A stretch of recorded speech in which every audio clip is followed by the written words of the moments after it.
আসসালামু আলাইকুম ভিউয়ার্স, সবাই কেমন আছেন? আশা করি আপনারা সবাই অনেক অনেক ভালো আছেন। তো আজকে আরেকটা গুরুত্বপূর্ণ একটা ভিডিও নিয়ে চলে এলাম আপনাদের সামনে। তো যাই হোক, ঠান্ডা মৌসুমে অনেক ধরনের শাকসবজি থাকে আমাদের বাসায়। তো কোন কোন শাকসবজি খাওয়াবেন আপনার খরগোশকে, কোন কোন শাকসবজি খাওয়াবেন না, তো এই নিয়ে আলোচনা করব। অনেকে ভুলে আজে-বাজে জিনিস দিয়ে ফেলে এবং খরগোশ মারা যায়। তো যাই হোক, ভিডিওটা সম্পূর্ণ দেখবেন। আর হ্যাঁ, আপনাদের কাছে আমার একটা অনুরোধ, আমার চ্যানেলটিকে সবাই সাবস্ক্রাইব করবেন। এটা আমার নতুন চ্যানেল। সবাই চ্যানেলটিকে একটু সবাই সাবস্ক্রাইব করে দেবেন, একটা লাইক করবেন, একটা সুন্দর একটা কমেন্ট করে দেবেন। ধন্যবাদ। চলেন ভিডিওটা শুরু করা যাক। তো বেগুন, খরগোশকে বেগুন খাওয়ালে কি হয়? খরগোশকে কি বেগুন খাওয়ালে খরগোশ অসুস্থ হয়ে যায় নাকি যায় না? কী পরিমাণ আপনার খরগোশকে বেগুন খাওয়াবেন? তো এই নিয়ে আলোচনা করব প্রথমে। তো যাই হোক, তার আগে আমি একটা কথা বলে নিই, খরগোশকে বেগুন খাওয়ালে কোনো রকমের সমস্যা হয় না। খরগোশকে বেশি বেশি করে বেগুন খাওয়াবেন, সমস্যা নেই, কিন্তু নিয়ম আছে, নিয়মের বাইরে খাওয়াবেন না। আমি নিয়মটা বলে দেবো ইনশাল্লাহ। তো যাই হোক, আপনারা যারা খরগোশকে বেগুন খাওয়াতে চান না বা জানেন না খরগোশকে বেগুন খাওয়ালে কী হয়, তো বেগুন খাওয়াবেন এখন থেকে, সমস্যা নেই। বেগুন খাওয়ালে আপনার খরগোশ কোনো রকম সমস্যা হবে না। বেগুন তো খাওয়া যায়, কিন্তু নিয়ম আছে। হ্যাঁ, আপনার খরগোশকে বেগুন খাওয়াবেন দিনে একটা। আপনার খরগোশ একটা বেগুনের 6টা ফালি হলে একটা খরগোশকে একটা ফালি করে দিবেন। এই নিয়মে আপনার খরগোশকে বেগুন খাওয়াবেন। দিনে একটা অতিরিক্ত খাওয়াতে যাবেন না, বা 1 টাইম বা 2 টাইম বা 3 টাইম দিবেন, এরকমটা না। 1 টাইম দেবেন। বেশি দিলে আবার কী হয়, ক্ষতি হয়ে থাকে। কী কী ক্ষতি হয়? খরগোশের পেটে সমস্যা হয়ে থাকে, খরগোশ পাতলা পায়খানা করে ইত্যাদি। যাই হোক, খরগোশকে বেশি পরিমাণ বেগুন খাওয়াতে যাবেন না। এই পরিমাণে বেগুন খাওয়াবেন এবং যেভাবে বললাম ওইভাবে বেগুন খাওয়াবেন, আপনার খরগোশের কোনো সমস্যা হবে না। তারপরে আসি শীতকালীন সবজি বাঁধাকপি। খরগোশকে বাঁধাকপি খাওয়া যাবে কি না, বা কীভাবে খাওয়াবেন বা কী নিয়মে খাওয়াবেন, এ নিয়ে আলোচনা করব।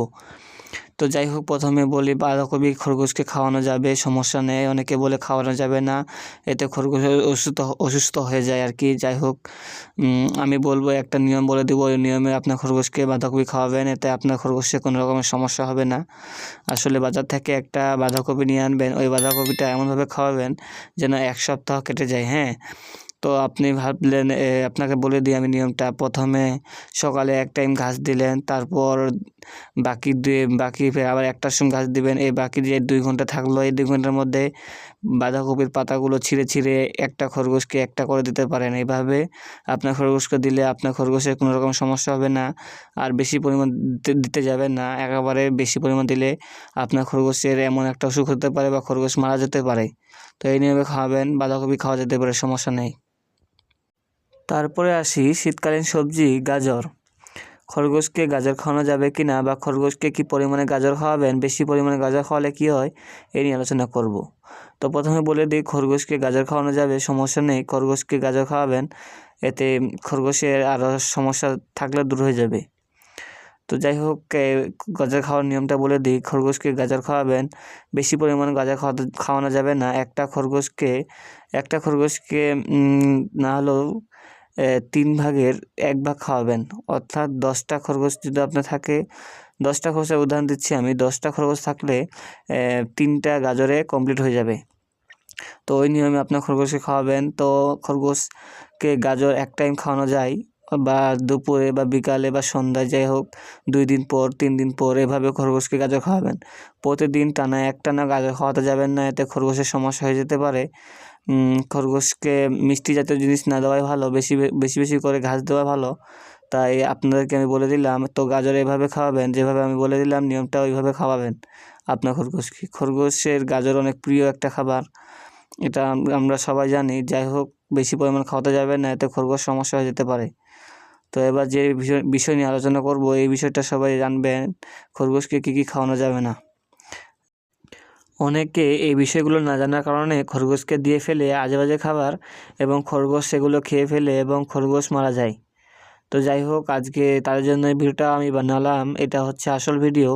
খরগোশকে কী খাওয়ানো একেবারে নিষেধ বা যাবে না, খরগোশ যেন আশেপাশে না ভিড়ে ওই শাকসবজির উপর। তো যাই হোক, ভিডিওটা শুরু করি। প্রথমত আমরা যেটা নিয়ে আলোচনা করব এখন, শীতকালীন ফসল মূলা। আসলে জেনে নিই, খরগোশ কি মূলা খায় নাকি খায় না।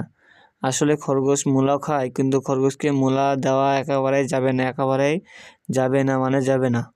খরগোশকে মূলা দিলে কী হয় চলেন জেনে নিই। খরগোশকে মূলা দিলে পেটে প্রচুর পরিমাণে গ্যাস হয় এবং পেট ফেঁপে যায় এবং খরগোশ এক পর্যায়ে খাওয়া দাওয়া বন্ধ করে দেয় এবং আস্তে আস্তে খরগোশটা দুর্বল হয়ে যায় এবং মারা যায়। তো যাই হোক, এটা কাজ একেবারে করবেন না। খরগোশকে মূলা একেবারে দিবেন না, ভুলও দিবেন না। দেখবেন যেন খরগোশ মূলা না খায় আর কি। হ্যাঁ, এই বিষয়টা আপনাকে অবশ্যই লক্ষ্য রাখতে হবে। তারপরে আসি খরগোশের বিষাক্ত খাবারের মধ্যে আলু। এখন ঠান্ডা মৌসুমে আলু সবার বাসায় থাকে। তো খরগোশকে কি আলু খাওয়ানো যাবে না আলু দেওয়া যাবে খরগোশকে? আসলে খরগোশকে আলু দিলেও আলুগুলো খেয়ে নেবে। তো এই ক্ষেত্রে কী হবে, খরগোশের পেটে গ্যাস হতে পারে, বিভিন্ন রকমের সমস্যা হয়ে যেতে পারে। তাই খরগোশকে ভুলেও আলু দিবেন না, আলু একেবারে দেওয়া যাবে না। বিষাক্ত খাবারের মধ্যে খরগোশের মধ্যে রয়েছে আলু।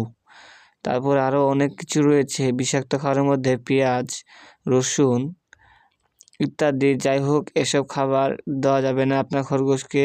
দিলে আপনার খরগোশ খুব তাড়াতাড়ি অসুস্থ হয়ে যাবে এবং মারা যাবে। তো আশা করি আপনারা এসব খাবার দিবেন না। আমি যেসব ফলগুলো বললাম সেগুলো অতিরিক্ত দিতে যাবেন না, অল্প অল্প করে দিবেন, নিয়ম মতো দিবেন।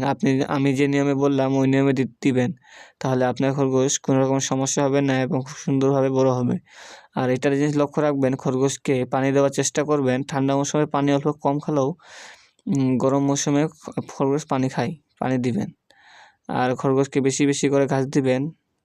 তো যাই হোক, ভিডিওটা আজকে এই পর্যন্তই করলাম। ভিডিও যদি আপনাকে একটু উপকারিতা মনে হয়, চ্যানেলটিকে সাবস্ক্রাইব করবেন অবশ্যই। আর আমাদের পাশে থাকবেন, একটা লাইক করবেন, একটা কমেন্ট করবেন। তো দেখা হচ্ছে পরের ভিডিওতে। সবাই ভালো থাকবেন, সুস্থ থাকবেন। আল্লাহ হাফেজ।